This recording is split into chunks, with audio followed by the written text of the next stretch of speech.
আসসালামু আলাইকুম। সবাইকে আমন্ত্রণ এনবিএস আন্তর্জাতিক সংবাদে। শুরুতে NBS24.org শিরোনাম।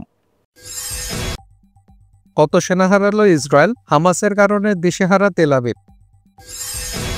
আরব ইসরায়েল সম্পর্ক স্বাভাবিকীকরণ নিয়ে যা বললেন ট্রাম্প। অসহায় হয়ে পড়েছে ইসরায়েলি বাহিনী। আমাদের সেনাবাহিনী অসহায়, যেখানেই পা রাখবেন সেখানেই সুড়ঙ্গ, যা বললেন ইহুদিবাদী সামরিক বিশ্লেষক। ইসরায়েলের যে দিবাস্বপ্ন কখনো পূরণ হবে না। হামাসের সঙ্গে দ্বন্দ্বে মাহমুদ আব্বাস। গাজায় তাণ্ডব চলছে, ইসরায়েলের বিভিন্ন শহরে ফিলিস্তিনের পক্ষে সংহতি সমাবেশ। ইরানের বন্দরে বিস্ফোরণ, নেপথ্যে ইসরায়েল। ইরাকে তুরস্কের ড্রোন হামলা। গাজায় চলমান বর্বরতায় ঢাকা পড়ে যাচ্ছে পশ্চিম তীরে ইসরায়েলের নির্মমতা নৃশংসতা। গাজায় পুলিশ স্টেশনে ইসরায়েলের হামলা, আরও 44 ফিলিস্তিনি নিহত। ইসরায়েলের দাবানল, পুড়ে ছাই 2500 একর জমি, 20 ঘন্টাও নিয়ন্ত্রণহীন আগুন। যে শর্তে ইসরায়েলের সঙ্গে সম্পর্ক স্বাভাবিক করতে চান সিরিয়ার নতুন প্রেসিডেন্ট। তৃতীয় বিশ্বযুদ্ধের হুঁশিয়ারি রাশিয়ার। দর্শক, এতক্ষণ শুনছিলেন শিরোনাম, এবার বিস্তারিত। খবর পড়ছি আমি ফজলে রাব্বি। কত সেনা হারালো ইসরায়েল, হামাসের কারণে দিশেহারা তেল আবিব। গত এক বছর সেনা সদস্যদের প্রাণহানির তথ্য জানিয়েছে ইসরায়েল। শুক্রবার 25 এপ্রিল ইসরায়েলের প্রতিরক্ষা বাহিনী জানিয়েছে, গত বছর দেশটিতে অন্তত 316 সেনা প্রাণ হারিয়েছেন। ইসরায়েলি সংবাদ মাধ্যম টাইমস অব ইসরায়েলের এক প্রতিবেদনে এই তথ্য জানানো হয়েছে। মন্ত্রণালয় জানিয়েছে, গত এক বছরে সামরিক দায়িত্ব পালনকালে ইসরায়েলের 316 জন সেনা নিহত হয়েছেন। গাজা, লেবানন ও পশ্চিম তীরে চলমান যুদ্ধের প্রেক্ষাপটে এসব সেনা প্রাণ হারান। এছাড়া এ সময় আঘাতের কারণে পঙ্গুত্ব বরণ করে আরও 61 সাবেক সেনা নিহত হয়েছেন। প্রতিবেদনে 1860 সাল থেকে ইসরায়েলে কতজন সেনা নিহত হয়েছেন তার পরিসংখ্যানও তুলে ধরা হয়েছে। এতে বলা হয়েছে, 1860 সাল থেকে শুরু করে এখন পর্যন্ত ইসরায়েল বা ইসরায়েলের পূর্ববর্তী ইহুদি প্রতিরক্ষা গোষ্ঠীর মোট 25,417 সদস্য তাদের দেশের জন্য প্রাণ হারিয়েছেন। বার্ষিক এই প্রতিবেদনটিতে শুধু সেনাবাহিনী নয়, বরং পুলিশ, সিনবেদ গোয়েন্দা সংস্থা এবং অন্যান্য বেসামরিক নিরাপত্তা কর্মীদেরও অন্তর্ভুক্ত করা হয়েছে। এইসব সেনারা কর্তব্যরত অবস্থায় দুর্ঘটনাজনিত অসুস্থতা বা আত্মহত্যার মাধ্যমে প্রাণ হারিয়েছেন। প্রতিবেদনে বলা হয়েছে, চলমান যুদ্ধ পরিস্থিতিতে বিশেষ করে 2023 সালে 7 অক্টোবর থেকে নিহতদের মধ্যে 807 জন আইডিএফ বা ইসরায়েলি প্রতিরক্ষা বাহিনী সেনা, 39 জন স্থানীয় নিরাপত্তা কর্মকর্তা, 69 জন পুলিশ সদস্য এবং 10 জন সিনবেদ এজেন্ট রয়েছেন। এ নিয়ে মোট নিহতের সংখ্যা 925 জনে দাঁড়িয়েছে। এটি 1973 সালে ইয়ম কিপুর যুদ্ধের পর থেকে কোনো এক বছরে সবচেয়ে বেশি নিরাপত্তা বাহিনীর সদস্যদের মৃত্যুর ঘটনা। আরব ইসরায়েল সম্পর্ক স্বাভাবিকীকরণ নিয়ে যা বললেন ট্রাম্প। মার্কিন প্রেসিডেন্ট ডোনাল্ড ট্রাম্প জানিয়েছেন, তিনি বিশ্বাস করেন যে সৌদি আরব শীঘ্রই আব্রাহাম চুক্তির অংশীদার হবে। তিনি বলেন, আমি মনে করি সৌদি আরব আব্রাহাম চুক্তিতে যোগ দেবে।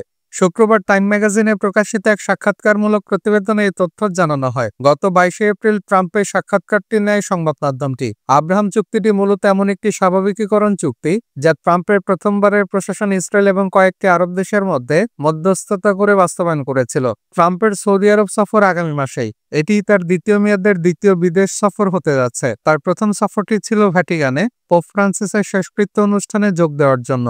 সৌদি সফরকে সামনে রেখে এবং আরব দেশগুলোর সঙ্গে ইসরায়েলের সম্পর্ক স্বাভাবিকীকরণ চুক্তিগুলোর প্রতি ইঙ্গিত করে তিনি বলেন, আমি মনে করি এটি খুব দ্রুত সম্পন্ন হবে। ট্রাম্প এই সময় সৌদি ক্রাউন প্রিন্স মোহাম্মদ বিন সালমান এবং সৌদি জনগণের প্রতি তার পছন্দের কথাও জানান। তিনি বলেন, সৌদি আরব আমাদের অর্থনীতিতে $1 ট্রিলিয়ন বিনিয়োগ করতে সম্মত হয়েছে। সৌদি সফরে ট্রাম্প কি করবেন সেটাও জানান। মার্কিন প্রেসিডেন্ট বলেন, এরপর আমি কাতারে যাব, তারপর আমি সংযুক্ত আরব আমিরাতে যাব। ট্রাম্প এই সময় আব্রাহাম চুক্তির বিশাল সফলতা থামানোর জন্য সাবেক প্রেসিডেন্ট জো বাইডেনের প্রশাসনকে দোষারোপ করেছেন। তার ভাষায়, তারা আব্রাহাম চুক্তি নিয়ে কিছুই করেনি। আমাদের সেখানে 4টি দেশ ছিল, সবকিছুই প্রস্তুত ছিল, আমরা এটি সম্পন্ন করতে পারতাম। এখন আমরা আবার শুরু করতে যাচ্ছি। অসহায় হয়ে পড়েছে ইসরায়েলি বাহিনী। গাজা উপত্যকায় ফিলিস্তিনি স্বাধীনতাকামী সংগঠন হামাসের প্রতিরোধ টানেল মোকাবেলায় রীতিমতো অসহায় হয়ে পড়েছে ইসরায়েলি সেনাবাহিনী। সেখানে তাদের সামনে যে কঠিন চ্যালেঞ্জ আসছে সেদিকে ইঙ্গিত করেছেন ইসরায়েলি সামরিক বিশ্লেষক আবি আশকেনাজি। ফিলিস্তিনি প্রতিরোধ টানেলের বিরুদ্ধে ইসরায়েলি বাহিনীর তৎপরতাকে চামচ দিয়ে সমুদ্র সেচার মতো বলে মন্তব্য করেছেন তিনি। একই সঙ্গে তিনি গাজার যুদ্ধকে ইসরায়েলি বাহিনীর জন্য একটি জটিল চ্যালেঞ্জ হিসেবে উল্লেখ করেছেন। সম্প্রতি ইহুদিবাদী সংবাদ মাধ্যম মাআরিফকে দেওয়া এক সাক্ষাৎকারে আবি বলেছেন, গাজা এখনো হাজার হাজার সুড়ঙ্গ চিহ্নিত করা যায়নি। আপনি যেখানেই পা রাখবেন সেখানে একটি সুড়ঙ্গ রয়েছে। প্রাথমিক অনুমানের বিপরীতে হামাস এখনো তাদের যুদ্ধ ক্ষমতা বজায় রেখেছে এবং তাদের বিশাল বাহিনী রয়েছে। রাফা এবং অন্যান্য এলাকায় হামাস শত শত কিংবা সম্ভবত আরো বেশি যোদ্ধাকে সুড়ঙ্গের মাধ্যমে আল-মাওসি এলাকায় স্থানান্তরিত করেছে। ইসরায়েলি বিশ্লেষক আরো বলেন, বাস্তবতা হলো যুদ্ধটি বর্তমানে ইসরায়েলি সেনাবাহিনীর জন্য খুবই জটিল। এই সেনাবাহিনী এমন একটি বাহিনীর মুখোমুখি হচ্ছে যারা গেরিলা যুদ্ধে পারদর্শী। আশকেনাজির মতে হামাসের যোদ্ধারা সুড়ঙ্গ থেকে বেরিয়ে এসে গুলি চালিয়ে আবার হারিয়ে যায় এবং এই ঘটনা একই দিনে বহুবার ঘটে। এর জন্য ইসরায়েলি সামরিক বাহিনীর সতর্কতা প্রয়োজন। কিন্তু প্রশ্ন হলো, তাদের পক্ষে কি সবসময় সজাগ এবং সতর্ক থাকা সম্ভব? এর আগে ইসরায়েলি সেনাবাহিনীর রেডিও গাজা উপত্যকার যুদ্ধক্ষেত্রে ইসরায়েলি সেনাবাহিনীর রিজার্ভ সেনাদের যোগ দিতে অনীহা এবং সেনা ঘাটতির কথা উল্লেখ করে একটি প্রতিবেদন প্রকাশ করেছিল। ওই প্রতিবেদনে বলা হয়, দক্ষিণ গাজা উপত্যকার রাফা এলাকায় বর্তমানে উপস্থিত একমাত্র রিজার্ভ ব্রিগেড হলো ব্রিগেড 205। বিভিন্ন অসুবিধার কারণে এই ব্রিগেডের মাত্র 60% বাহিনী দায়িত্ব পালন করছে। গাজা উপত্যকায় বৃহৎ আকারে সামরিক অভিযানে বিলম্বের কারণ হলো অভিযান চালানোর জন্য পর্যাপ্ত রিজার্ভ বাহিনী না থাকা। আশকেনাজি বলেন, ইসরায়েলি বাহিনীর সৈন্য সংখ্যায় ঘাটতি সহ অসংখ্য সমস্যার মুখোমুখি। সেনাবাহিনীর কাঁধে তাই বোঝা অনেক ভারী। এমনকি যদি তারা অভিযানে বৃহৎ বাহিনী পাঠাতে চায়, তবুও বিকল্পটি বিপজ্জনক, কারণ এতে ফিলিস্তিনি যোদ্ধারা ইসরায়েলি বাহিনীকে আরো তীব্রভাবে আক্রমণ করতে বাধ্য হবে। আর এই ঘটনা ইসরায়েলি বন্দীদের জীবনকে বিপন্ন করে তুলবে। এদিকে ইসরায়েলি টেলিভিশন চ্যানেল KANO একই কথা বলেছে। সম্প্রতি এক ঘোষণায় চ্যানেলটি জানিয়েছে, ইসরায়েলি বাহিনী বর্তমানে প্রবলভাবে সেনা ঘাটতির সম্মুখীন। আমাদের সেনাবাহিনী অসহায়, যেখানেই পা রাখবেন সেখানেই সুড়ঙ্গ, যা বললেন ইহুদিবাদী সামরিক বিশ্লেষক। গাজা উপত্যকায় ফিলিস্তিনের প্রতিরোধ টানেল মোকাবেলায় ইসরায়েলি সেনাবাহিনীর সামনে যে কঠিন চ্যালেঞ্জ রয়েছে তার দিকে ইঙ্গিত করেছেন ইসরায়েলি এক সামরিক বিশ্লেষক। পার্স টুডে আরো জানিয়েছে, ইহুদিবাদী সামরিক বিশ্লেষক আবি আশকেনাজি ফিলিস্তিনি প্রতিরোধ টানেলের বিরুদ্ধে ইসরায়েলি বাহিনীর তৎপরতাকে চামচ দিয়ে সমুদ্র সেচার মতো বলে মন্তব্য করেছেন। তিনি গাজার যুদ্ধকে ইসরায়েলি বাহিনীর জন্য একটি জটিল চ্যালেঞ্জ হিসেবে উল্লেখ করেছেন। তিনি ইহুদিবাদী সংবাদ মাধ্যম মাআরিফকে আরো বলেছেন, গাজা এখনো হাজার হাজার সুড়ঙ্গ চিহ্নিত করা যায়নি। আপনি যেখানেই পা রাখবেন সেখানে একটি সুড়ঙ্গ রয়েছে। প্রাথমিক অনুমানের বিপরীতে হামাস এখনো তাদের যুদ্ধ ক্ষমতা বজায় রেখেছে এবং তাদের বিশাল বাহিনী রয়েছে। রাফা এবং অন্যান্য এলাকায় হামাস শত শত কিংবা সম্ভবত আরো বেশি যোদ্ধাকে সুড়ঙ্গের মাধ্যমে আল-মাওসি এলাকায় স্থানান্তরিত করে। ইহুদিবাদী বিশ্লেষক আরো বলেন, বাস্তবতা হলো যুদ্ধটি বর্তমানে ইসরায়েলি সেনাবাহিনীর জন্য খুবই জটিল এবং এই সেনাবাহিনী এমন একটি সংস্থার মুখোমুখি হচ্ছে যারা গেরিলা যুদ্ধ পরিচালনা করছে। তিনি আরো বলেন, হামাসের যোদ্ধারা সুড়ঙ্গ থেকে বেরিয়ে এসে গুলি চালিয়ে চলে যায় এবং এই ঘটনা দিনে অনেকবার ঘটে। এর জন্য সামরিক বাহিনীর সতর্কতা প্রয়োজন। কিন্তু প্রশ্ন হলো, তাদের পক্ষে কি সবসময় সজাগ এবং জাগ্রত থাকা সম্ভব? এর আগে ইসরায়েলি সেনাবাহিনীর রেডিও গাজা উপত্যকার যুদ্ধক্ষেত্রে ইসরায়েলি সেনাবাহিনীর রিজার্ভ সেনাদের যোগ দিতে অনীহা এবং সেনা ঘাটতির কথা উল্লেখ করে রিপোর্ট করেছিল। রিপোর্টে বলা হয়েছে, দক্ষিণ গাজা উপত্যকার রাফা এলাকায় বর্তমানে উপস্থিত একমাত্র রিজার্ভ ব্রিগেড হলো ব্রিগেড 205। বিভিন্ন অসুবিধার কারণে ব্রিগেডের মাত্র 60% বাহিনী দায়িত্ব পালন করছে। গাজা উপত্যকায় বৃহৎ আকারের সামরিক অভিযানে বিলম্বের কারণ হলো অভিযান চালানোর জন্য পর্যাপ্ত রিজার্ভ বাহিনী না থাকা। আশকেনাজি আরো বলেন, ইসরায়েলি সেনাবাহিনীর সৈন্য সংখ্যা কমতি সহ অসংখ্য সমস্যার সম্মুখীন। সেনাবাহিনীর কাঁধে তাই বোঝা অনেক ভারী। এমনকি যদি তার অভিযানে বৃহৎ বাহিনী পাঠাতে চায়, তবু এই বিকল্পটি বিপজ্জনক, কারণ এটি ফিলিস্তিনি যোদ্ধাদের বাহিনী ইসরায়েলি বাহিনীকে আরো তীব্রভাবে আক্রমণ করতে বাধ্য হবে এবং এই ঘটনা ইসরায়েলি বন্দীদের জীবনকে বিপন্ন করবে। ইসরায়েলি টেলিভিশন চ্যানেল কান সম্প্রতি ঘোষণা করেছে, ইসরায়েলি বাহিনী সেনা ঘাটতির সম্মুখীন। ইসরায়েলের যে দিবাস্বপ্ন কখনো পূরণ হবে না। দখলদার ইসরায়েল একটা প্রশ্ন বারবারই করে আসছে, তা হলো হামাস আত্মসমর্পণ করবে কবে? কিন্তু এই প্রশ্নটাই ভুল, কারণ 2023 সালে 7 অক্টোবরের পর গাজার ধ্বংসস্তূপের নিচ থেকে যুদ্ধ এখন আর কৌশল নয়, এখন টিকে থাকার এক সংগ্রাম চলছে। হামাসের অস্তিত্ব এখন গোটা ফিলিস্তিন জাতির প্রতীক। এ বিষয়ে মধ্যপ্রাচ্য বিষয়ক বিশ্লেষক ডেভিড হিয়াস্ট বলেন, হামাসের পরিণতি আছে ফিলিস্তিনের পরিণতি। ইসরায়েলের দিবাস্বপ্ন গত 18 মাসের পূর্ণমাত্রার আগ্রাসন, তারপর 2 মাসের অবরোধ ক্ষুধাকে অস্ত্র হিসেবে ব্যবহার করার পরও ইসরায়েল এখনো সেই দিবাস্বপ্ন দেখেই চলেছে যে হামাসও ফাতার মতো হবে, অর্থ নেবে, বন্দী নেবে, অস্ত্র ছাড়বে। তবে হামাস কখনোই ফাতা হতে রাজি নয়। ফিলিস্তিনি স্বাধীনতাকামী সংগঠনটি বারবার বলে আসছে, তাদের দুটি মূল শর্ত রয়েছে, যে শর্তে তারা অনড়, তা হলো অস্ত্র ত্যাগ নয়, ইসরায়েলি বাহিনীর সম্পূর্ণ প্রত্যাহার। তাদের প্রস্তাব ছিল একটি দীর্ঘমেয়াদী যুদ্ধবিরতির, সব জিম্মির মুক্তির বিনিময়ে কিছু ফিলিস্তিনি বন্দীর মুক্তি এবং গাজার প্রশাসনিক ক্ষমতা অন্য দলগুলোর হাতে ছেড়ে দেওয়া, তবুও আত্মসমর্পণ নয়। নেতানিয়াহু শান্তি প্রচেষ্টার অন্তরায়।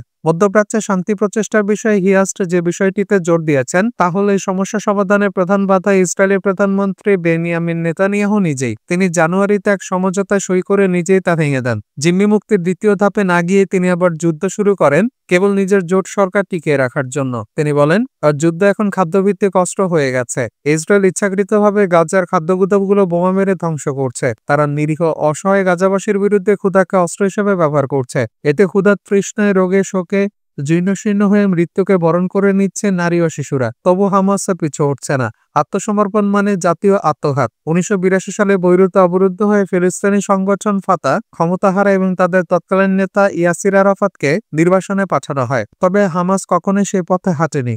কেন? কারণ গাজা এখন কেবল একটা ভূখণ্ডই নয়, ফিলিস্তিনিদের জন্য পবিত্র ভূমি হয়ে উঠেছে। এখানে যে ক্ষয়ক্ষতি হয়েছে, প্রতিটি পরিবারই কাউকে না কাউকে হারিয়েছে। ফলে ভূমির প্রতিরোধ মানে গোটা ফিলিস্তিনের প্রতিরোধ, ধর্ম শৃঙ্খলা প্রতিরোধের জোট। হামাস কেবল একটি সংগঠন বা রাজনৈতিক দলই নয়, একটি ধর্মীয় আন্দোলন। তারা আল-আকসা মসজিদে ইসরায়েলি আগ্রাসনের প্রতিবাদেই এই আন্দোলন শুরু করেছিল। তাদের সে দৃষ্টিভঙ্গি আছে গোটা গাজার সাধারণ মানুষের মধ্যেই বিস্তার লাভ করেছে।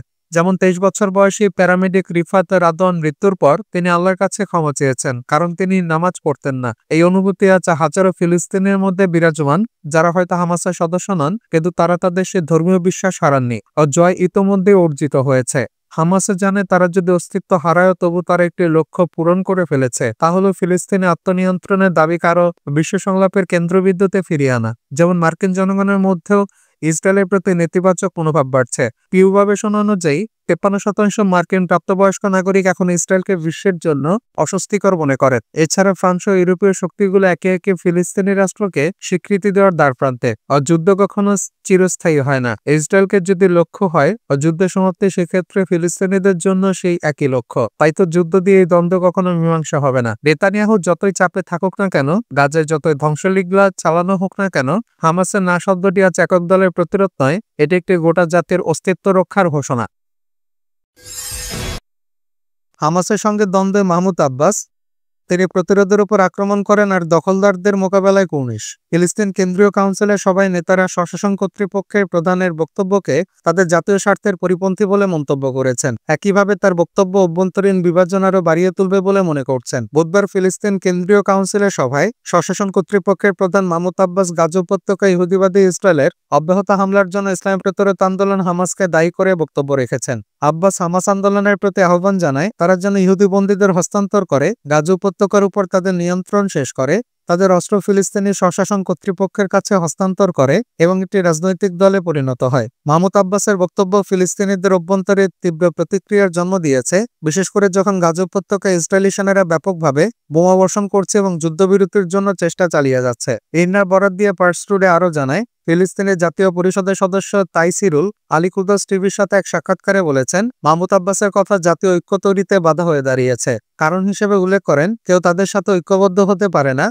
যাদের বিরুদ্ধে অজাতীয়তার অভিযোগ রয়েছে এবং ফিলিস্তিনি জাতির ক্ষতির কারণ হিসেবে যারা বিবেচিত হয়। এই ক্ষতির কারণ দখলদাররা বলেও তিনি মন্তব্য করেন। প্যালেস্টাইন পিপলস কংগ্রেস অ্যাব্রোডের প্রথম ভাইস প্রেসিডেন্ট মাজিদ আল জাইরো বলেছেন, বর্তমান পরিস্থিতিতে ফিলিস্তিনি জাতির দখলদারিত্ব সিনেমার জন্য ঐক্য এবং আন্দোলন প্রয়োজন। যে কোনো আওয়াজ বা বিচ্ছিন্নতাকে উস্কে দেয়, তা দখলদারদের স্বার্থকে রক্ষা করে। এ ধরনের বক্তব্য সম্পূর্ণরূপে অগ্রহণযোগ্য। আল জাইর আরও বলেন, কেন্দ্রীয় কাউন্সিলের সভাবাদ যা ফিলিস্তিনি জনগণের প্রতিনিধিত্ব করা হয় তা ঐক্যের প্রতীক হওয়া উচিত এবং বৈষম্য বৃদ্ধি করা উচিত নয়। এবং গত 1.5 বছর ধরে ফিলিস্তিনের সাথে সংহতি প্রকাশকারী জাতিগুলি এটাই প্রত্যাশা করে। ফিলিস্তিনের জাতীয় উদ্যোগ কমিটির মহাসচিব মুস্তাফা বাগুসিও জোর দিয়ে বলেছেন যে ফিলিস্তিনি কেন্দ্রীয় কাউন্সিলের সভায় যা ঘটেছে তা অগ্রহণযোগ্য এবং বৈঠকে শোনা অনুপযুক্ত বক্তব্য কোনোভাবেই ফিলিস্তিনি বলগুলোর ঐক্য অবদান রাখে না, বরং অভ্যন্তরীণ বিভেদকে আরও বাড়িয়ে তোলে। প্রতিরোধ বাহিনীর অস্ত্র হস্তান্তর সম্পর্কে আব্বাসের বক্তব্যের জবাবে বাইগুসি বলেন, এটা কেবল একটি উপায় ঘটতে পারে, আর তা হলো একটি স্বাধীন ফিলিস্তিন রাষ্ট্রের অস্তিত্ব। পপুলার ফ্রন্টের কেন্দ্রীয় কমিটির সদস্য ওসামা আল হাজ আহমেদ আল কুদস টিভিকে দেওয়া এক সাক্ষাৎকারে বলেছেন, বর্তমানে অগ্রাধিকার হলো একটি নতুন জাতীয় কাউন্সিল গঠন করা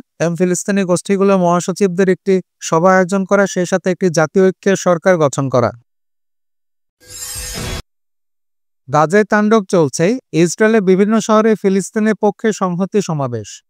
গাজায় ইসরায়েলি সেনাবাহিনী আইডিএফ এর বর্বরতায় প্রাণ গেছে আরও ৪০ ফিলিস্তিনি। শনিবার উপত্যকা জুড়ে আইডিএফ এর নির্বিচার হামলায় নিহত হয়েছে তারা। হামাস নিয়ন্ত্রিত স্বাস্থ্য মন্ত্রণালয়ের বরাত দিয়ে কাতার ভিত্তিক সংবাদ মাধ্যম আল জাজিরা জানিয়েছে এ তথ্য। আজ রোববারও ফিলিস্তিনে অবরুদ্ধ ভূখণ্ডে তাণ্ডব চালিয়ে যাচ্ছে আইডিএফ। বার্তা সংস্থা এএফপির বরাতে আল জাজিরা জানিয়েছে, মধ্য গাজার দেইর আল বালার সাবরা এলাকায় একটি আবাসিক ভবনে ইসরায়েলি বিমান হামলায় নিহত হয়েছে একই পরিবারের ১০ জন। তবে হতাহতের প্রকৃত সংখ্যা আর অনেক বেশি হবে বলে আশঙ্কা করছে কর্তৃপক্ষ। নেতানিয়াহু প্রশাসনের নিরাপদ ঘোষিত এলাকা আল মাওয়াসিতেও থেমেনি হামলা। আজ রোববারও আইডিএফ এর ড্রোন হামলায় এলাকাটিতে ৩ জন নিহতের খবর পাওয়া গেছে। রাফাতেও চলছে নির্বিচার হত্যাযজ্ঞ। হামলার তীব্রতায় সেখানে হতাহতের ব্যাপারে কোনো নিশ্চিত তথ্য এখনো পাওয়া যাচ্ছে না। জানা গেছে নুসাইরা শরণার্থী শিবিরে সবচেয়ে তীব্র হামলা চলছে। এছাড়া উপত্যকায় খাদ্য সংকটও পৌঁছেছে চরমে। ১.৫ মাস ধরে উপত্যকায় চলমান ইসরায়েলি অবরোধে গাজায় স্মরণকালে ভয়াবহতম দুর্ভিক্ষের আশঙ্কা দেখা দিয়েছে। শিগগিরই কোনো ব্যবস্থা না নিলে পরিস্থিতি আরো ভয়ঙ্কর হবে বলে সতর্ক করেছে বিশ্ব খাদ্য কর্মসূচি বা ডব্লিউএফপি। গাজা ইস্যুতে নেতানিয়াহু প্রশাসনের এমন অমানবিক অবস্থানে এবার ক্ষোভে ফুঁসে উঠেছে খোদ ইসরায়েলিরাও। গাজার সঙ্গে সংহতি জানিয়ে রাজধানী তেল আবিব সহ বেশ কয়েকটি শহরে বিক্ষোভ সমাবেশ করেছেন তারা। দীর্ঘ ১৫ মাস ধরে যুদ্ধ চলার পর যুক্তরাষ্ট্র অন্য মধ্যস্থকারীদের সমঝোতায় ৩ ধাপের একটি যুদ্ধবিরতিতে রাজি হয় ইসরায়েল ও হামাস। গত ১৯ জানুয়ারি কার্যকর হয় সেই যুদ্ধবিরতির প্রথম ধাপ। প্রথম ধাপের ১৬তম দিনে দ্বিতীয় ধাপ কিভাবে কার্যকর করা যায় তা নিয়ে আলোচনা শুরু হওয়ার কথা থাকলেও ইসরায়েলি প্রধানমন্ত্রী বেনিয়ামিন নেতানিয়াহুর গড়িমসিতে সে আলোচনা শুরু হয় প্রথম ধাপ শেষ হওয়ার কয়েক সপ্তাহ পর। সমালোচকেরা বলেন, নেতানিয়াহুর উদ্দেশ্য ছিল যে কোনো মূল্যে যুদ্ধবিরতি ভেস্তে দিয়ে পুনরায় হামলা শুরু করা। ইরানের বন্দরে বিস্ফোরণ, নেপথ্যে কি ইসরায়েল? ইরানের দক্ষিণ উপকূলে হরমুজগান প্রদেশের বান্দার আব্বাস শহরের কাছে অবস্থিত দেশটির বৃহত্তম বাণিজ্যিক বন্দর শাইতে রাজায় ভয়াবহ বিস্ফোরণে কেঁপে ওঠে। এই দুর্ঘটনায় অন্তত ৪ জন নিহত ও প্রায় ৫৫০ শতাধিক মানুষ আহত হয়েছেন। প্রাথমিক তদন্ত বলছে, বন্দরের জেটি এলাকায় সংরক্ষিত রাসায়নিক এবং দাহ্য পদার্থের কন্টেইনারে অগ্নিকাণ্ডের পরে বিস্ফোরণ ঘটে। ইরানের দুর্যোগ ব্যবস্থাপনা কর্মকর্তারা এই ঘটনাকে দুর্ঘটনা হিসেবে দেখার আহ্বান জানালেও ঘটনাটি সময়কাল এবং বিস্ফোরণের প্রকৃতি ভিন্ন ধরনের প্রশ্ন উস্কে দিয়েছে। বিস্ফোরণের মুহূর্তে ওমানে ইরান ও যুক্তরাষ্ট্রের মধ্যে পারমাণবিক কর্মসূচি নিয়ে তৃতীয় দফার আলোচনা চলছিল। তেহরান ও ওয়াশিংটন উভয় পক্ষই আলোচনায় উল্লেখযোগ্য অগ্রগতির কথা বলেছিল। ঠিক তখনই শাইতে রাজায় বন্দরে বিস্ফোরণ নতুন করে উত্তেজনার জন্ম দেয়। বিশ্লেষকরা বলছেন, এটি নিছক দুর্ঘটনা না হয়ে পরিকল্পিত হামলার ইঙ্গিতও দিতে পারে। কারণ বিভিন্ন সূত্র থেকে জানা যাচ্ছে, বিস্ফোরিত কন্টেইনারগুলোতে ক্ষেপণাস্ত্র কর্মসূচির জন্য সংরক্ষিত জ্বালানি ছিল। অতীতে ইসরায়েল গোপন অভিযান চালিয়ে ইরানের পরমাণু ও সামরিক স্থাপনার ক্ষতি সাধন করেছে। ফলে ইসরায়েলকে সন্দেহের তালিকা থেকে সরিয়ে রাখা কঠিন। ও যদি ইসরায়েলি কর্মকর্তারা স্থানীয় সংবাদ মাধ্যমকে বলেছেন তারা এই বিস্ফোরণের সঙ্গে জড়িত নয়, তবুও বিশ্লেষকরা সতর্কতার সঙ্গে ইসরায়েলের অস্বীকৃতি গ্রহণ করছেন। বিশেষ করে এমন এক সময়ে যখন ইসরায়েল প্রকাশ্যে ইরান যুক্তরাষ্ট্রের সম্ভাব্য সমঝোতা নিয়ে তীব্র আপত্তি জানিয়ে আসছে। ইসরায়েল মনে করে, ইরান যদি কোনো রকম চুক্তির মাধ্যমে পারমাণবিক সক্ষমতা অর্জন করে তবে তা ইসরায়েল ও সমগ্র মধ্যপ্রাচ্যের নিরাপত্তার জন্য মারাত্মক হুমকি হয়ে দাঁড়াবে। প্রধানমন্ত্রী বেনিয়ামিন নেতানিয়াহু বারবার বলেছেন, ইরানে পারমাণবিক কর্মসূচি পুরোপুরি বিলুপ্ত না হওয়া পর্যন্ত কোনো সমঝোতাই গ্রহণযোগ্য নয়। এদিকে ইরানের স্বরাষ্ট্র মন্ত্রণালয় ইতোমধ্যে বিস্ফোরণের পূর্ণাঙ্গ তদন্তের নির্দেশ দিয়েছেন। কর্মকর্তারা বলছেন, দুর্ঘটনার সব সম্ভাব্য কারণ খতিয়ে দেখা হচ্ছে, যার মধ্যে অন্তর্ঘাতের প্রশ্নও রয়েছে। বিশেষজ্ঞদের মতে, এই বিস্ফোরণ যদি উদ্দেশ্যমূলক হয়ে থাকে তবে তা শুধু ইরান নয়, পুরো মধ্যপ্রাচ্য অঞ্চলের সাম্প্রতিক কূটনৈতিক উত্তাপকে আরও বাড়িয়ে দিতে পারে। আর যদি এটি নিছক দুর্ঘটনায় হয়ে থাকে তবু এর সময়কাল এবং ফলাফল ইরান ও যুক্তরাষ্ট্রের চলমান আলোচনা প্রক্রিয়াকে প্রভাবিত করতেই পারে। পরিস্থিতি যেটা কি গোড়াক না কেন, শাইতে রাজায় বন্দরে বিস্ফোরণ মধ্যপ্রাচ্যে সাম্প্রতিক ভূরাজনৈতিক নাটকের আরেকটি গুরুত্বপূর্ণ অধ্যায় হয়ে উঠতে চলেছে। ইরাকে তুরস্কের ড্রোন হামলা। তুরস্কের সেনাবাহিনী শনিবার ইরাকের কুর্দিস্তান অঞ্চলের দহুক শহরে ড্রোন হামলা চালিয়েছে। প্রত্যক্ষদর্শীদের উদ্ধৃতি দিয়ে আরব সূত্রগুলো জানিয়েছে, তুর্কি ড্রোনগুলো মিজিগ্রাম সহ বেশ কয়েকটি গ্রামে ব্যাপক হামলা চালিয়েছে। এতে অন্তত 2 জন আহত হয়েছে। শনিবার ইরানি বার্তা সংস্থা মেহরের এক প্রতিবেদনে এ তথ্য জানানো হয়েছে। প্রতিবেদনে বলা হয়েছে, তুরস্ক এর আশপাশের বিচ্ছিন্নতাবাদী সংগঠন কুর্দিস্তান ওয়ার্কার্স পার্টি বা পিকেকেতে ইউরোপীয় ইউনিয়ন, যুক্তরাষ্ট্র এবং তুরস্ক সন্ত্রাসী সংগঠন হিসেবে তালিকাভুক্ত করেছে। এছাড়া তাদের কার্যক্রম থামাতে তুরস্ক মাঝে মধ্যেই পিকেকের অবস্থান লক্ষ্য করে বিমান হামলা চালিয়ে আসছে। জানা গেছে উত্তর ইরাকে তুর্কি সেনাবাহিনীর ডজনেরও বেশি সামরিক ঘাঁটি রয়েছে। এছাড়া সিরিয়াতেও রয়েছে আরও বহু ঘাঁটি। এই ঘাঁটিগুলো মূলত পিকেকের সন্ত্রাস মোকাবেলার অজুহাতে পরিচালিত হচ্ছে। গাজায় চলমান বর্বরতায় ঢাকা পড়ে যাচ্ছে পশ্চিম তীরে ইসরায়েলের নির্মমতা নৃশংসতা। গাজায় ইসরায়েলি আগ্রাসন চলছে 2023 সালের 7ই অক্টোবর থেকে। মাঝে অল্প সময়ের মধ্যে যুদ্ধবিরতি হলেও সেখানে স্থায়ী শান্তি আসেনি। অঞ্চলটিতে ইসরায়েলি বর্বরতা এতটাই বেশি যে এতে এখন পর্যন্ত প্রায় 51,500 মানুষ নিহত এবং আহত হয়েছে 1,15,000। নিখোঁজ অনেকে। অঞ্চলটির প্রায় 90% বাড়িঘর বিধ্বস্ত।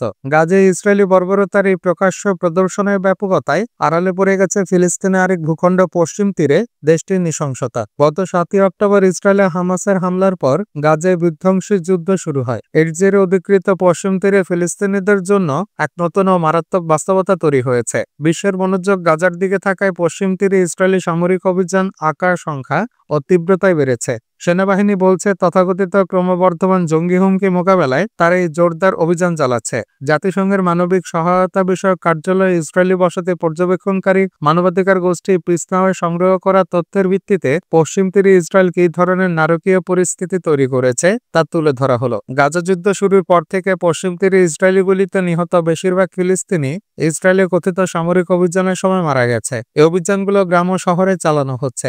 ইসরায়েল বলছে জঙ্গিবাদ দমনে এই অভিযানগুলো প্রয়োজন। নিহতদের অনেকেই সংঘর্ষে নিহত জঙ্গি ছিল অথবা পাথর বা পেট্রোল বোমা নিক্ষেপকারী যুবক বলে দাবি ইসরায়েলের। কিন্তু ফিলিস্তিনি আন্তর্জাতিক অধিকার গোষ্ঠীগুলো বলছে বেসামরিক বহু মানুষ ইসরায়েলি বাহিনীর ক্রসফায়ারে পড়ে নিহত হয়েছে। হামাসের হামলার পর থেকে নিহতদের মধ্যে 182 জন 18 বছরের কম বয়সী শিশু। ইসরায়েল বলছে এদের কেউ কেউ পাথর নিক্ষেপ ও জঙ্গি কার্যক্রমে জড়িয়ে ছিল। অধিকার গোষ্ঠীগুলো ইসরায়েলের বিরুদ্ধে অতিরিক্ত শক্তি প্রয়োগের অভিযোগ এনেছে।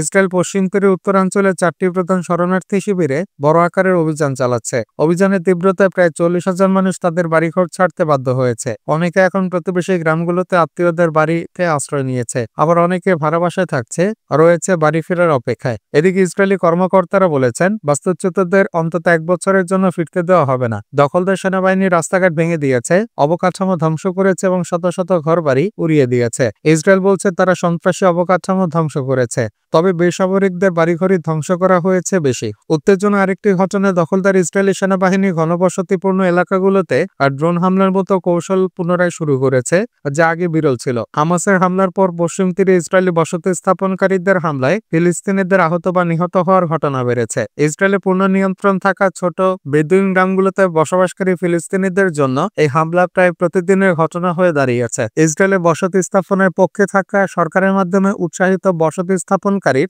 নিকটস্থ টিলাগুলোতে নতুন অনুমোদিত আউটপোস্ট তৈরি করা হয়েছে। ইসরায়েল বলছে তারা বসতি স্থাপনকারীদের সহিংসতার বিরোধিতা করে এবং এর জন্য একটি ছোট উগ্রপন্থী অংশকে দায়ী করে। ফিলিস্তিনিরা বলছে ইসরায়েলি সেনাবাহিনী তাদের রক্ষায় তেমন কিছুই করে না এবং এই হামলাগুলো তাদের জমি থেকে উচ্ছেদ করার একটি পদ্ধতিগত চেষ্টার অংশ। যুদ্ধ শুরু হওয়ার পর থেকে ইসরায়েলি বসতি স্থাপনকারীরা প্রায় 80টি নতুন আউটপোস্ট তৈরি করেছে। অধিকার গোষ্ঠীগুলো বলছে এই আউটপোস্টগুলোতে প্রায়শই উগ্রপন্থী ইসরায়েলি কর্মীরা থাকে এবং এরাই ফিলিস্তিনিদের বিরুদ্ধে সহিংসতার প্রধান চালিকা শক্তি। এই ছোট অনুমোদিত ভূমি দখলকে ইসরায়েল সরকার নীরবে সমর্থন দেয় এবং উৎসাহিত করে। গাজায় পুলিশ স্টেশনে ইসরায়েলের হামলা, আরও 44 ফিলিস্তিনি নিহত। উত্তর গাজার জাবালে একটি পুলিশ স্টেশনে ইসরায়েলি বিমান হামলায় কমপক্ষে 10 জন নিহত হয়েছেন। বৃহস্পতিবার 24 এপ্রিল হামলার ঘটনা ঘটে। স্থানীয় স্বাস্থ্য কর্তৃপক্ষ এবং ইসরায়েলি সেনাবাহিনী জানিয়েছে তারা হামাস এবং ইসলামিক জিহাদ গোষ্ঠীর একটি কমান্ড সেন্টারে হামলা চালিয়েছে। চিকিৎসকরা জানান দুটি ইসরায়েলি ক্ষেপণাস্ত্র একটি বাজারের কাছে অবস্থিত পুলিশ স্টেশনে আঘাত আনে, যার ফলে 10 জন নিহত হওয়ার পাশাপাশি কয়েক ডজন লোক আহত হন। নিহতদের পরিচয় তাৎক্ষণিকভাবে স্পষ্ট করা হয়নি। এদিকে ইসরায়েলি সেনাবাহিনী এক বিবৃতিতে জানায় তারা জাবালিয়া হামাস এবং তার মিত্র ইসলামিক জিহাদ গোষ্ঠীর পরিচালিত একটি কমান্ড এবং নিয়ন্ত্রণ কেন্দ্রে হামলা চালিয়েছে, যেটি তারা ইসরায়েলি বাহিনীর বিরুদ্ধে হামলার পরিকল্পনা এবং বাস্তবায়নের জন্য ব্যবহার করত। অন্যদিকে স্থানীয় স্বাস্থ্য কর্তৃপক্ষ আরও জানায় উপত্যকা জুড়ে ইসরায়েলের পৃথক বিমান হামলায় কমপক্ষে 34 জন নিহত হয়েছেন, যার ফলে বৃহস্পতিবার মৃতের সংখ্যা 44 জনে দাঁড়িয়েছে। এছাড়া গাজা স্বাস্থ্য মন্ত্রণালয় জানিয়েছে যে গাজা শহরের দুরা শিশু হাসপাতালটি অকার্যকর হয়ে পড়েছে। আগের দিন ইসরায়েলি হামলায় ভবনের উপরের অংশে আঘাত আনা হয়, যার ফলে নিবিড় পরিচর্যা ইউনিট ক্ষতিগ্রস্ত হয় এবং এর সৌরবিদ্যুৎ প্যানেল সিস্টেম ধ্বংস হয়ে যায়। তবে হামলায় কেউ হতাহত হয়নি। ইসরায়েলও কোনো মন্তব্য করেনি। 18 মার্চ থেকে গাজায় নতুন করে হামলা চালানো শুরু করে ইসরায়েল। এতে জানুয়ারিতে হওয়া যুদ্ধবিরতি ভেঙে যায়। ইসরায়েলের দাবানল, পুড়ে ছাই 2500 একর জমি, 20 ঘন্টাও নিয়ন্ত্রণহীন আগুন। ইসরায়েলের বিভিন্ন জায়গায় হঠাৎই সৃষ্টি হয়েছে তীব্র দাবানলের। জানা গেছে ক্রমবর্ধমান তাপমাত্রা এবং তীব্র বাতাসের কারণেই এই দাবানল সৃষ্টি হয়। এতে এরই মধ্যে ব্যাপক ক্ষয়ক্ষতির খবর পাওয়া গেছে। ফায়ার অ্যান্ড রেস্কিউ সার্ভিসের বরাত দিয়ে সংবাদ মাধ্যম টাইমস অফ ইসরায়েল জানিয়েছে, প্রায় 20 ঘন্টা পর বেইতে শেমেশের কাছে আগুন নিয়ন্ত্রণে আনতে সক্ষম হয়েছেন দমকল কর্মীরা। পরিস্থিতি মূল্যায়নের পর স্থানীয় অগ্নি নির্বাপন বিষয়ক কমিশনার ইয়াল কাসপি বলেছেন, ঘটনাটি দাবানল নিয়ন্ত্রণে আছে। আগামী কয়েক ঘন্টার মধ্যে এটি শেষ বা পুরোপুরি নিয়ন্ত্রণে আসবে। পরিষেবাটির এক বিবৃতিতে বলা হয়েছে, অগ্নি নির্বাপক বিমানের সহায়তায় 100টিরও বেশি দল বাকি 5টি স্থানে 20 ঘন্টার বেশি সময় ধরে চলা আগুন নেভানোর জন্য কাজ করছে। ক্ষতিগ্রস্ত সব সম্প্রদায় স্বাভাবিক অবস্থায় ফিরে এসেছে এবং সকল রাস্তা পুনরায় খুলে দেওয়া হয়েছে। এতে আরো জানানো হয়, দাবানলে ইসরায়েলের প্রায় 2500 একর জমি পুড়ে গেছে। যদিও তার আগে কেকিএল জিএনএফ অনুমান করেছিল এই সংখ্যা 1700 একর হতে পারে। এর আগে বৃহস্পতিবার 24 এপ্রিল জানা যায়, বেইতে শেমেশ এলাকায় আগুনের কারণে এশতাওল, বেইত মেইর এবং মেসিলাতে জীবন থেকে বাসিন্দাদের সরিয়ে দেওয়া হয়েছে এবং পুলিশ ওই এলাকা থেকে জেরুজালেমে যাওয়ার একটি গুরুত্বপূর্ণ রাস্তা বন্ধ করে দিয়েছে। জানা যায়, আগুন প্রথমে শহরের কেন্দ্রস্থলের কাছে মোসাদ তারুমের কাছে ছড়িয়ে পড়ে। আগুন নিবানোর কার্য শুরু করার সময় প্রবল বাতাসের কারণে তা আরও বেড়ে যায়। ফায়ার অ্যান্ড রেস্কিউ অথরিটির একজন মুখপাত্র টাইমস অফ ইসরায়েলকে জানিয়েছেন, এই আগুনে 9 জন সামান্য আহত হয়েছেন, যার মধ্যে 7 জন দমকল কর্মী এবং 2 জন বেসামরিক ব্যক্তি রয়েছেন। যে শর্তে ইসরায়েলের সঙ্গে সম্পর্ক স্বাভাবিক করতে চান সিরিয়ার নতুন প্রেসিডেন্ট। সিরিয়ার নতুন প্রেসিডেন্ট আহমেদ আল শারা জোলানি জানিয়েছেন, সঠিক পরিস্থিতি তৈরি হলে তার দেশ ইসরায়েলের সঙ্গে সম্পর্ক স্বাভাবিক করতে এবং আব্রাহাম চুক্তিতে যোগ দিতে প্রস্তুত। সম্প্রতি যুক্তরাষ্ট্রের রিপাবলিকান কংগ্রেসম্যান ও সাবেক প্রেসিডেন্ট ডোনাল্ড ট্রাম্পের ঘনিষ্ঠ সহযোগী কোরি মিলসের সিরিয়া সফরে যান। দামেস্কে জোলানির সঙ্গে অন্তত 20 মিনিটের বৈঠক হয়। ব্লুমবার্গকে মিলস জানান, এই বৈঠকে সিরিয়ার ওপর থাকা মার্কিন নিষেধাজ্ঞা শিথিলের জন্য কি কি পদক্ষেপ দরকার তা নিয়ে আলোচনা হয়। মিলস বলেন, জোলানিকে তিনি স্পষ্ট করে বলেছেন, আসাদের রেখে যাওয়া রাসায়নিক অস্ত্র ধ্বংস করতে হবে, প্রতিবেশী দেশগুলোর সঙ্গে সন্ত্রাস বিরোধী কার্যক্রমে অংশ নিতে হবে এবং হায়াত তাহরির আল-শাম নামের যোদ্ধাদের বিষয়ে ব্যবস্থা নিতে হবে। তিনি আরো বলেন, জোলানিকে ইসরায়েলকে আশ্বস্ত করতে হবে। আসাদ ক্ষমতা হারানোর পর থেকে ইসরায়েল নিয়মিতভাবে সিরিয়ায় হামলা চালিয়ে যাচ্ছে। এছাড়া সিরিয়ার দক্ষিণ পশ্চিমাঞ্চলে একটি গুরুত্বপূর্ণ পার্বত্য এলাকা দখল করে সেখানে অবস্থান করছে ইসরায়েলি সেনাবাহিনী। জোলানির সামনে বড় চ্যালেঞ্জ হলো ইসরায়েলি দখল এবং দেশের ভেঙে পড়া অর্থনীতি। দেশটির বেশিরভাগ মানুষ এখন দরিদ্রতায় দিন কাটাচ্ছে। যুদ্ধ পরবর্তী পুনর্গঠনের জন্য প্রয়োজন প্রায় 400 বিলিয়ন মার্কিন ডলার। যুক্তরাষ্ট্র সিরিয়ার উপর কঠোর নিষেধাজ্ঞা দিয়েছে। এই নিষেধাজ্ঞা এখনো বহাল রয়েছে। যদিও জোলানির নেতৃত্বে একটি অন্তর্বর্তী সরকার গঠিত হয়েছে, তারপরও নিষেধাজ্ঞা তুলতে বড় ধরনের অগ্রগতি হয়নি। বিশ্লেষকরা বলছেন, এই নিষেধাজ্ঞার ফলে তেল সমৃদ্ধ এই উপসাগরীয় দেশ ও তুরস্কের মতো সম্ভাব্য বিনিয়োগকারীরা পিছিয়ে আছে। তবে কিছুটা হলেও অগ্রগতি হয়েছে। মার্চে রয়টার্স জানিয়েছিল, কাতারকে সিরিয়ায় প্রাকৃতিক গ্যাস সরবরাহের অনুমতি দিয়েছে যুক্তরাষ্ট্র। আরও একটি রিপোর্টে বলা হয়েছে, সৌদি আরব সিরিয়ায় বিশ্বব্যাংকে ঋণ পরিশোধ করবে যাতে প্রাথমিক পুনর্গঠনের জন্য অর্থ পাওয়া যায়। মিলসে জানান, জোলানি তার সঙ্গে একটি চিঠি দিয়েছেন যা ট্রাম্পের কাছে পৌঁছাবে। এই বৈঠক মধ্যপ্রাচ্যের পাল্টে যাওয়া বাস্তবতার দিকটিও তুলে ধরেছে। জোলানি একসময় আল কায়েদায় যোগ দিয়ে 2003 সালে যুক্তরাষ্ট্রে ইরাক আক্রমণের বিরুদ্ধে লড়েছেন। সেই সময় কোরি মিলসে ছিলেন একজন সেনা স্নাইপার। ব্লুমবার্গকে মিলস বলেন, আমি জোলানিকে বলেছি আমি একজন সৈনিক হিসেবে একজন সৈনিকের সঙ্গে কথা বলছি। আর জোলানির আব্রাহাম চুক্তিকে যোগ দেওয়ার কথা বলা মানে হলো তিনি আরব আমিরাত, বাহরাইন ও মরক্কোর পথে হাঁটতে চান। তারা 2020 সালে ইসরায়েলের সঙ্গে সম্পর্ক স্বাভাবিক করেছিল। তবে ওইসব দেশ কখনোই ইসরায়েলের সঙ্গে যুদ্ধে জড়ায়নি। অথচ জোলানি নিজেই সিরিয়ার গোলান মালভূমি থেকে এসেছেন, যা 1967 সালে ইসরায়েল দখল করে নেয়। আর জোলানি এর আগে ফিলিস্তিনের পক্ষে থাকার কথা বললেও এখন তিনি সেই অবস্থান থেকে সরে এসেছেন। আর যুক্তরাষ্ট্রে এক চাপে ফিলিস্তিনের যোদ্ধাদের বিরুদ্ধে ব্যবস্থা নিচ্ছে সিরিয়া। মঙ্গলবার সিরিয়ার নিরাপত্তা বাহিনী ফিলিস্তিনি ইসলামিক জিহাদের 2 নেতাকে গ্রেপ্তার করেছে। আর যুক্তরাষ্ট্রের কর্মকর্তা মিডল ইস্ট আইকে বলেন, আমরা দেখাতে চাচ্ছি সিরিয়া আমেরিকান ও ইসরায়েলের নিরাপত্তা উদ্বেগ মোকাবেলা করতে পারে কিনা। আর যদি তারা অঞ্চলে একীভূত হতে চায় তাহলে তাদের এগিয়ে আসতেই হবে। আর জোরানি সরকার এখন তুরস্কের সঙ্গে একটি প্রতিরক্ষা চুক্তির বিষয়ে আলোচনা করছে। ইতোমধ্যে ইউরোপ কিছু পদক্ষেপ নিয়েছে। বৃহস্পতিবার যুক্তরাজ্য সিরিয়ার প্রতিরক্ষা, স্বরাষ্ট্র এবং গোয়েন্দা সংস্থার উপর থাকা নিষেধাজ্ঞা তুলে নিয়েছে। তবে যুক্তরাষ্ট্র বড় ধরনের পদক্ষেপ না নিলে এসব সিদ্ধান্তের বাস্তবিক প্রভাব খুব কম হবে বলে মনে করছেন বিশ্লেষকরা। তৃতীয় বিশ্বযুদ্ধের হুঁশিয়ারি রাশিয়ার। ঐতিহাসিক রুশ ভূখণ্ডে শান্তিরক্ষী মোতায়েন করা হলে তৃতীয় বিশ্বযুদ্ধের ঝুঁকি তৈরি হতে পারে বলে হুঁশিয়ারি দিয়েছেন রাশিয়ার নিরাপত্তা পরিষদের সচিব সের্গেই শোইগু। বুধবার রুশের সংবাদ সংস্থা তাসকে দেওয়া এক সাক্ষাৎকারে তিনি এই হুঁশিয়ারি দেন। সের্গেই শোইগু এ সময় দাবি করে বলেন, তথাকথিত ইউরোপীয় জোট ইউক্রেনে শান্তিরক্ষীর ছদ্মবেশে সামরিক উপস্থিতির পরিকল্পনা করছে। রুশ কর্মকর্তা বলেন, ইউরোপের যুক্তিবান রাজনীতিকরাও বলছেন যে এই পরিকল্পনা বাস্তবায়ন হলে নেটো ও রাশিয়া সরাসরি সংঘর্ষ হতে পারে, এমনকি ভবিষ্যতে তা তৃতীয় বিশ্বযুদ্ধে রূপ নিতে পারে। শোইগুর মতে, শান্তিরক্ষী কথাটার আড়ালে ইউক্রেন ও দেশটির খনিজ সম্পদের উপর নিয়ন্ত্রণ প্রতিষ্ঠার উদ্দেশ্য লুকানো আছে। তিনি বলেন, এই সৈন্য বা শান্তিরক্ষীর দখলদার বলাটা আর উপযুক্ত হবে। সের্গেই শোইগুর ভাষায়, এই সৈন্যরা মূলত সেই সব নেটো দেশ থেকে আসবে আর যাদের ইউক্রেনে উপস্থিতির বিরোধিতা রাশিয়া অনেক আগেই করেছিল। একই সঙ্গে শোইগু আশঙ্কা প্রকাশ করে বলেন, সম্ভাব্য এই শান্তিরক্ষীরা ইউক্রেনের নাৎসি সরকারকে সমর্থন করতে পারে, এমনকি রুশ অর্থোডক্স খ্রিস্টানদের দমন এবং রুশে ভাষাভাষীদের মাতৃভাষা সংস্কৃত ঐতিহ্য চর্চার অধিকার কেড়ে নেওয়ার প্রয়াসও যুক্ত হতে পারে। এটি কোনো শান্তিরক্ষা মিশন নয় উল্লেখ করে রুশের নিরাপত্তা পরিষদের সচিব বলেন, এ কারণেই প্রকৃত বৈশ্বিক সংখ্যাগরিষ্ঠ দেশ এই ধরনের তথাকথিত শান্তিরক্ষা উদ্যোগে যোগ দিতে আগ্রহ দেখাচ্ছে না। এদিকে ক্রেমলিনের মুখপাত্র দিমিত্রি পেসকভ ইউক্রেনে শান্তিরক্ষী মোতায়েনের জন্য ইউরোপীয় জোট গঠনের ধারণা রাশিয়ার কাছে অগ্রহণযোগ্য এবং একটি গুরুতর হুমকি বলে উল্লেখ করেছেন। পেসকভ বলেন, ইউক্রেনের ভূখণ্ডে সামরিক বাহিনী মোতায়েন সংক্রান্ত আলোচনা আমাদের কাছে সম্পূর্ণ অগ্রহণযোগ্য। এটি ইউরোপ ও সমগ্র বিশ্বের নিরাপত্তার জন্য গুরুতর বিপদ বয়ে আনতে পারে। দর্শক, এই ছিল এখনকার মতো। আমাদের পরবর্তী সংবাদ দেখার আমন্ত্রণ জানিয়ে বিদায় নিচ্ছি আমি শফিউল আলম আরাফ।